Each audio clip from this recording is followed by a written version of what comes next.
BJP সরকার হাই হাই অসম পুলিশ হাই হাই অসম পুলিশ হাই হাই বিজেপি সরকার হাই হাই রঞ্জিত দাস মিছলিয়া রঞ্জিত দাস মিছলিয়া We want ST! গঠন আৰু কৰ্মীসকলৰ জনজাতিকৰণৰ দাবীত যোৱা 10 তাৰিখে ধুবুৰী জিলাৰ গোলংগঞ্জত জনজাতিকৰণৰ দাবীত যি সমদল উলিওৱা হৈছিল সেই সমদলত আমাৰ কোচাৰী জনগোষ্ঠীৰ যি নৈতিক অধিকাৰ আমাৰ যি জনজাতিকৰণৰ দাবী ঐতিহাসিক দাবী সেই দাবী নষ্ট কৰাৰ কাৰণে আমি দেখা পাইছোঁ অসম চৰকাৰৰ গৃহ বিভাগৰ আৰক্ষী প্ৰশাসনে যিদৰে বৰ্বৰতাভাৱে আক্ৰমণ চলাইছে এনেকুৱা কি আপোনাৰ মহিলাও হাই যাব পৰা নাই তাৰে ভিতৰত আজি আমি ফটো বৰপেটা কুচুৰী ছাত্ৰ সন্থা লগত আমাৰ কুচুৰী জনগোষ্ঠীৰ বিভিন্ন দল সংগঠন একত্ৰিত হৈ আজি আমি বৰনগৰত আজি আমি প্ৰতিবাদী কাৰ্যসূচী ৰূপায়ণ কৰিছোঁ আৰু এই প্ৰতিবাদী কাৰ্যসূচীৰ জৰিয়তে আমি অসম চৰকাৰক সুকিয়াই দিব বিচাৰিছোঁ যে যি দেশত মানে গণতান্ত্ৰিকভাৱে যি আন্দোলন চলে সেই আন্দোলন মহিমূৰ কৰাৰ কাৰণে কুচসকলক দমন কৰাৰ কাৰণে যি ৰণকৌশল তৈয়াৰ কৰিছে বা যিধৰণে হাৰাশাস্তি কৰিছে যদি অসম চৰকাৰে ভাবিছে যে তেওঁলোকৰ যি বৰ্বৰতা আক্ৰমণ সেই আক্ৰমণত আমি মানে ভয় খাম আমি ভয়টো নহয় কুচসকল যিহেতু চিলাৰায় বংশধৰ আমি কেতিয়াও পিছুকি অহাৰ আমি মানুহ নহয় আমাৰ সংগ্ৰাম সদায় অব্যাহত থাকিব তাৰ লগতে আমি দাবী জনাইছোঁ যে গোলকগঞ্জ থানাৰ OC আৰু SP লীনা দলে আমি তাৎক্ষণিকভাৱে আমি তেখেত মানে শাস্তিমূলকভাৱে বদলীকৰণ কৰাৰ কাৰণে আমি দাবী জনাইছোঁ আপোনাৰ চৰকাৰক ইতিমধ্যে আমাৰ যেহেতু সমাগত BTD ইলেকশ্যন ইতিমধ্যে আমাৰ বিভিন্ন দল সংগঠন আমাৰ আত্মাচৰ ইতিমধ্যে BTDৰ গোটেইখন চুকে গুণে BJP হাটাও বচাও বুলি এটা অভিযান চলিছে আৰু আমি আশা ৰাখিম এইখন চৰকাৰক মানে ভোটৰ জৰিয়তে নিশ্চয় এইবাৰ ইয়াৰ ফলাফল পাব হয় চাওক ইতিমধ্যে আমাৰ 26ত আমাৰ যি ইলেকশ্যনৰ সম্পৰ্কে আমাৰ ইতিমধ্যে আমাৰ ৰণকৌশল চলি আছে আৰু আমি আহ্বান জনাম ইতিমধ্যে আপোনালোকে দেখা পাইছে আপাৰ আছামত যিদৰে মৰাণ জনগোষ্ঠীসকলে যিদৰে ওলাই আহিছে আজি নামনিত আমি কুচসকলে যিদৰে আমি প্ৰতিবাদ কৰি আছোঁ গতিকে এইটো ফালেদি আমি স্পষ্টকৈ ক'ব পাৰোঁ যে অনাগত দিনত অসম চৰকাৰে বিজেপি নেতৃত্বাধীন চৰকাৰ যদি জনগোষ্ঠীৰ লগতে অসমৰ 6জন জাতিটো হৈছে ভূমিপুত্ৰ যোৱা পৰহি ধুবুৰীত যিটো শৃংখলাবদ্ধ জোৰ সমদল কৰিব ওলাইছিল তাত পুলিচ প্ৰশাসনে লীনা দলে নামৰ SP এজনে তেখেতে আমাৰ আন্দোলন আমাৰ গণতান্ত্ৰিকভাৱে আন্দোলন কৰি থকা আন্দোলনত জঁপিয়াই পৰি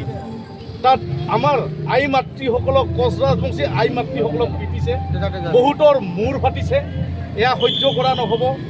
এটা কথা স্পষ্ট যে আপাৰত বহুত জনগোষ্ঠীয়ে আন্দোলন কৰিছে তাত একো হোৱা নাই কিন্তু কোচ ৰাজবংশীয়ে যেতিয়া আন্দোলন কৰিব আৰম্ভ কৰিলে তেতিয়া এই লীনা দলে নামৰ SP তেখেতে আমাৰ আন্দোলনটো কোচ ৰাজবংশীৰ যেটো জোৰ সমদল তাত অত্যাচাৰ কৰি হুলস্থুল কৰি আমাৰ আই মাতৃসকলক অমেন পুলিচ নোহোৱাকৈ পিটিছে গতিকে আমি ভূমিপুত্ৰ আমাৰ ST লিগেল ডিমাণ্ড কমতাপুৰ আমাৰ আছিল থাকিব আমি কোনো কম্প্ৰমাইজ নকৰোঁ কমতাপুৰক লৈ আৰু অনাগত দিনত যি BTRৰ ইলেকশ্যন আহি আছে এই ইলেকশ্যনত আমি কোচ ৰাজবংশী ৰাইজে বিজেপিক ভোট নিদিম এটাই কাৰণ যে এই চৰকাৰখনে যে আমাৰ ৰাজবংশীৰ ওপৰত অত্যাচাৰ কৰিছে বিজেপিৰ দলে এজন কোচ ৰাজবংশী মানুহক টিকেট দিয়া নাই BTRত আৰু আমি দেখিছোঁ যে ফণীভূষণ চৌধুৰী আমি দেখিছোঁ যে আপোনাৰ তেখেতৰ ঘৈণীয়েক আমি দেখিছোঁ আপোনাৰ সাহিত্য সভাৰ সভাপতি যে আছিল কি নাম আছিল পৰমানন্দ ৰাজবংশী তেখেতসকল ৰাজবংশী মানুহ তেখেতসকলে কোচ ৰাজবংশী মানুহৰ ভোট লৈ আজি MLA হৈ আছে এতিয়াও তেখেতসকলে মুখ খোলা নাই আমি স্পষ্টকৈ ক'ব বিচাৰোঁ যে কোচ ৰাজবংশী মানুহৰ ওপৰত এনেকুৱা অত্যাচাৰ নচলিব আৰু অতি শীঘ্ৰে অতি সোনকালে কোচ ৰাজবংশীক জনজাতিকৰণ কৰি দিয়ক আৰু কমতাপুৰ আমাৰ ন্যায্য দাবী কমতাপুৰলৈ আমি 1 ইঞ্চিও ইফাল নকৰোঁ আমাৰ কমতাপুৰ আছিল থাকিব আৰু কমতাপুৰক লৈ আমি কোনো পৰ্যায়ে আমি এৰি নিদিওঁ আমি আগন্তুক 26ত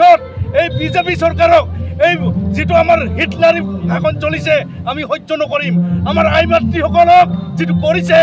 আমাৰ 50 লাখ কোচ ৰাজবংশী মানুহ আছে এই 50 লাখ কোচ ৰাজবংশী মানুহ আজি জাগিব এই 50 লাখ কোচ ৰাজবংশী মানুহ যদি ৰাজপথত ওলাই আহে তেতিয়া এই চৰকাৰ হিলি যাব গতিকে এতিয়া আজি দেখিছে আমি কিছু মানুহ ওলাইছো অনাগত দিনত আমি এয়াৰপোৰ্ট বন্ধ দিম কোচ ৰাজবংশী মানুহ একেলগে 50 লাখ লোক লাগি সময় থাকোঁতে সতৰ্ক হওক এই চৰকাৰ আমাক যিকোনো বিনিময় মূল্যত এছটি দিব লাগিব আৰু কোচ ৰাজবংশীক কমতাপুৰ দিব লাগিব ইয়াৰ মাজতে কিন্তু প্ৰাক্তন আশ্বাসন নেতা বিজেপি যোগদান কৰিছে দুজন চাওক কোনোবাই ৰাজনৈতিকভাৱে ক'ৰবাত গৈছে এইটো আমি চাব লগা নাই কিন্তু এই মুহূৰ্তত আমি আমাৰ কোচ ৰাজবংশী লোকসকলক যিটো অত্যাচাৰ কৰিছে কোচ ৰাজবংশী ৰাইজ আজি জাগিছে কোনোবাই যাব পাৰে কিন্তু জিকিব নোৱাৰিব কাৰণ কিয় যে কোচ ৰাজবংশী মানুহে যদি কোচ ৰাজবংশী মানুহক অত্যাচাৰ কৰি যদি কোনোবাই লিডাৰ হ'ম বুলি ভাবিছে এয়া মূৰ্খৰ স্বৰ্গত বাস কৰিছে আৰু শুনিছোঁ যে কিছু ক্ষেত্ৰত কোনোবা